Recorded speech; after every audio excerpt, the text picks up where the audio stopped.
So at the next Nagios World Conference, I think I'm very excited for what new technical content's going to be coming out, all the different speakers that come, all the different customers, clientele, and even from our developers. They always talk about new and relevant information, and it's just information hoarding that I like doing.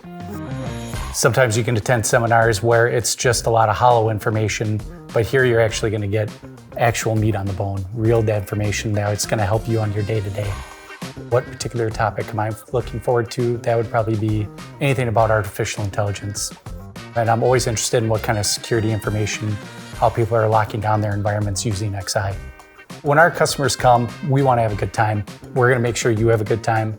Bring an empty stomach, because there's going to be a lot of good food, and just bring a positive attitude, and I can assure you we're going to treat you very well.